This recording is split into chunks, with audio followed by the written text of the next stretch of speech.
ఏం డ్రామాలు ఆడేస్తున్నావు రోజు అసలు. నీ యాక్టింగ్ మామూలు యాక్టింగ్ కాదు. ఇవాళ వచ్చి పాఠాలు చెప్తుంది, పెద్ద పెద్ద మాటలు మాట్లాడుతుంది. ప్రభుత్వం పట్టించుకోలేదు, పోలీసులు పట్టించుకోలేదు. ఇవాళ హోంమంత్రి గారు వెళ్ళారు కదా, వాళ్ళ కుటుంబ సభ్యులు అంటే ఆ చిన్నారి ఆ పాప ఎవరైతే ఉన్నారో ఆ చనిపోయిన పాప వాళ్ళ తల్లిదండ్రులే చెప్తున్నారు కదా స్వయంగా. మేము కంప్లైంట్ ఇచ్చిన మరుక్షణం నుంచి పోలీసు వారు రాత్రులు నిద్ర లేకుండా కూడా గాలింపు చర్యలు చేపట్టారు. అయినా సరే ఫలితం దక్కలేదని చెప్పేసి వాళ్ళే చెప్తుంటే ఇక నువ్వు ఇక్కడికి వచ్చేసి పెద్ద పెద్ద పాటలండి. చంద్రబాబు నాయుడు గారు ఏం చేస్తున్నారో, లోకేష్ గారు ఏం చేస్తున్నారో, పవన్ కళ్యాణ్ గారు ఏం చేస్తున్నారో, అసలు వీళ్ళకి పరిపాలించే హక్కు ఉందా? రాష్ట్రంలో అసలు ప్రభుత్వం పని చేస్తుందా? గత 5 ఏళ్ళు నోరు విప్పలేదే, ఎందుకు మాట్లాడాలి నువ్వు? ఇలాంటి సంఘటనలు కోకొల్లలో మీ హయాంలో ఇంతకంటే ఎక్కువ జరిగినాయి. జరగడం తప్పు, జరగడం బాధాకరం, జరగకూడదని కోరుకుంటాం అందరం కూడా. ఇలాంటి సంఘటన ముఖ్యమంత్రి ఇంటి పక్కనే, అంటే అప్పటి ముఖ్యమంత్రి జగన్మోహన్ రెడ్డి ఇంటి పక్కన జరిగితే ఏమన్నావు? 1-2 రేపులు గగ్గోలు పెట్టేస్తున్నారంటే, గోలు చేస్తారంటే అడిగావు నువ్వు? వాళ్ళు వచ్చి పాఠాలా? దానికి కూడా ఒక కారణం ఉంది. రోజా ఈరోజు బయటికి రావడానికి కూడా ఒక కారణం ఉంది. 9వ తారీఖున మా శవాల మోహన్ రెడ్డి అంటే మా జగన్మోహన్ రెడ్డి పొంగునూరు వెళ్దామని చెప్పి నిర్ణయించుకున్నాడు ఆ బాధిత కుటుంబాన్ని పరామర్శించడానికి. అందుకు వచ్చింది ఇప్పుడు బయటికి మా రోజా. ఏకంగా ఆడదానివేనా?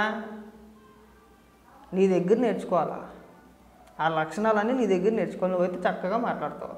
నన్ను ఎవడన్నా వచ్చి రేపు చేయగలడా? నోట్లో ఐస్ క్రీమ్ పెట్టుకున్నారా? నువ్వు రేపు చేసే దమ్ము నీకుందా? నువ్వు ట్రై చేస్తావా? నీ దగ్గర నేర్చుకోవాలా? పనికి మాటలు బోకు మాటలు మాట్లాడమాక. ఈ మాటలే తగ్గించు అనేది. ఛాన్స్ దొరికితే సరిపోద్ది. శవ రాజకీయాలకు ముందే ఉంటాం మనం. చిన్నపిల్లల్ని అడ్డం పెట్టుకుని రాజకీయాలు చేయమాకండి. వాళ్ళు బోలు బాధల్లో ఉన్నారు ఇప్పటికే. వింటా ఉంటేనే కడుపు తరుక్కుపోతుంది. ఆ పోలీసు వారు చెప్పిన వివరాల ప్రకారం ఆ పాప తండ్రి ఎవరైతే ఉన్నారో అతను వడ్డీ వ్యాపారం చేస్తాడంట. అందరికీ ఇచ్చినట్టే చాలామందికి అప్పులు ఇచ్చాడు. ఆయన కూడా అప్పులు తీసుకోవాలి, అప్పు ఇచ్చాడు. తర్వాత ఇతను కొత్తగా ఇల్లు కట్టుకున్నట్టున్నాడు. ఆ క్రమంలో ఇతను డబ్బు అవసరం పడింది. ఎలాగో ఇతను అప్పు ఇచ్చి ఉన్నాడు కాబట్టి ఇచ్చిన వాళ్ళ దగ్గర వసూలు చేసే క్రమంలో ఈవిడికి అంటే ఈ పాపను చంపేసింది ఒక లేడీ. ఆవిడికి 3.5 లక్షల రూపాయలు అప్పు ఇచ్చాడంట. ఆ ఇచ్చే క్రమంలో మరి లేట్ అయిందో ఇంకోటి అయిందో తెలియదు, కానీ ఆవిడ ఇవ్వట్లేదని చెప్పేసి మేము కేసులు పెడతామని చెప్పేసి కొద్దిగా హార్ష్గా ఏదో మాట్లాడి ఉన్నాడు ఆయన. పోలీసు వారు చెప్పిన కథనం ప్రకారం ఇది. అందుకని చెప్పేసి అభంశుభం తెలియని 6 ఏళ్ల పాపని ఇంటి ముందు ఆడుకుంటుండగా సమయం చూసుకొని ఆమెతో పాటు ఒక మైనర్ బాలుడు వాళ్ళ అమ్మగారి ఇంటికి తీసుకెళ్ళి అక్కడ ఫుడ్ పెట్టి అక్కడ గొంతులు మీద చంపేసి అక్కడి నుంచి సమ్మర్ స్టోరేజ్ దగ్గర పట్టుకెళ్ళి అక్కడ ఇసిరేసి తిరిగి వచ్చారు. వింటుంటే ఎంత దారుణంగా ఉంది ఇది అసలు. చంపింది ఒక లేడీ, పైగా ఒక లేడీ అయి ఉండి అంత క్రూరంగా ఎలా ప్రవర్తించారో అర్థం కావట్లా. ఈ వివరాలన్నీ మనకు తెలియదు. సాక్షిలో పెద్ద పెద్ద స్టోరీలు, పెద్ద పెద్ద కథనాలు. అత్యాచారం అని చెప్పేసి ఒకడంటాడు, హత్య అని చెప్పేసి ఒకడంటాడు, ఇంకోటి అంటాడు. 6 ఏళ్ల పాప పైన లేనిపోయిన నిందలు. అంటే నిందలని చెప్పి నేను అన్నట్లా. 6 ఏళ్ల పాప మరణాన్ని అడ్డం పెట్టుకుని ఇలా రాజకీయాలు అసహ్యం ఏమేస్తుంది. ఇంకొక విషయం ఏంటంటే ఈ రోజుల్లో అప్పిస్తే ఎవరికైనా సరే 10 రూపాయలు అప్పిస్తే మన శత్రువుని మనమే తయారు చేసుకున్నట్టు అయిపోయిందండి. గతంలో అప్పులు చేస్తే తప్పు అనుకోరు, అప్పు చేయకూడదురా అనుకోరు. ఈ రోజులు మారిపోయినాయి. అప్పుడే అప్పు ఇవ్వడం తప్పు. అప్పు ఇస్తే నీ అంతా నువ్వు శత్రువుని ఏరి కోరి నువ్వు డబ్బు ఇచ్చి తయారు చేసుకున్నట్టే. నువ్వు వాడిని గట్టిగా అడగలేవు.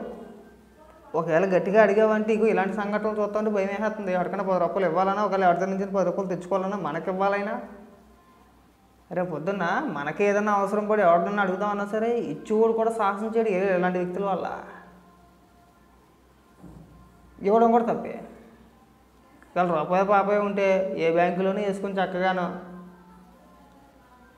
ఏదో చేసుకొని వచ్చిన కాడికి ఉంటే హ్యాపీరా బాబు, సుఖరా బాబు అని చెప్పి అనుకోవాలి. కానీ ఎవరికైనా అప్పిచ్చామంటే ఇలాంటి సంఘటనలు ఎదుర్కోవాలి. అంటే అందరూ అలా ఉంటారని చెప్పేసి అనుకోలేం. కానీ ఇది 2వ సంఘటన 3వ సంఘటన నేను వినడం అయితే ఇలాంటి సంఘటనలు గతంలో కూడా ఒక 2-3 విన్నా నేను.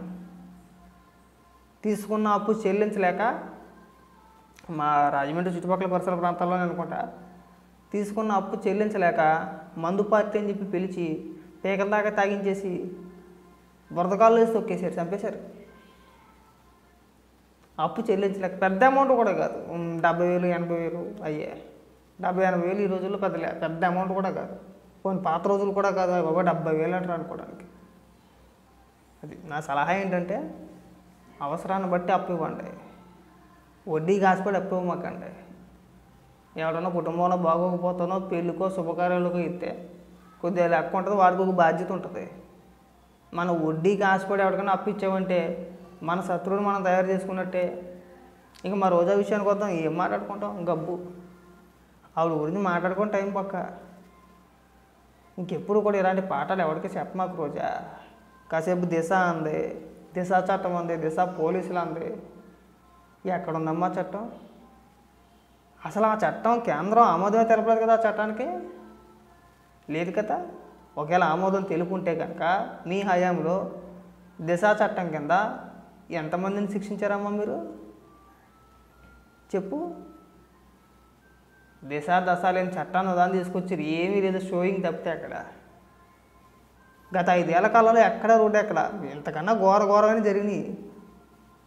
ఏవో ఆలోచన పాఠాలు చెప్తున్నావు. ఆడదానివేనా? నువ్వే ఆడదానివి, నీ దగ్గర నేర్చుకోవాలా. ఆ లక్షణాలన్నీ కూడా మంగళపూడి అనిత గారు నీ దగ్గరకు వచ్చి నేర్చుకోవాలా. ఇంకా సంతోషించు. నీకంటే 1000 రెట్లు అయ్యి మంగళపూడి అనిత గారు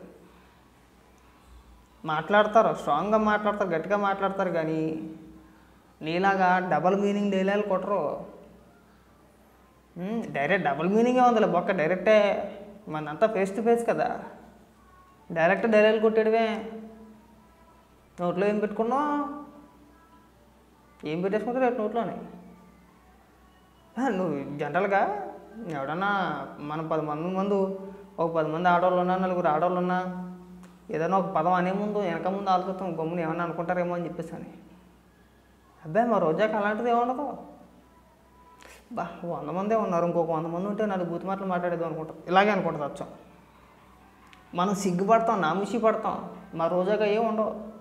అరే 100 మందే ఉన్నారే, ఇంకొక 100 మంది ఉంటే చక్కగా ఇంకొక 4 బూతులు మాట్లాడేది నిలుచుకుంటుంది.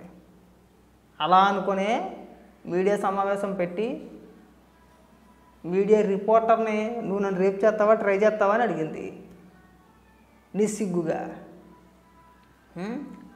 మనం టీ కొట్టుకాడుకో కిరాణా కొట్టుకాడికి వెళ్ళినప్పుడు పక్కన ఎవరన్నా ఆడవాళ్ళు ఉంటే ఏదైనా అడుగుతానికన్నా చెప్తానికన్నా మొహమాట పడతాం కొద్దిగా.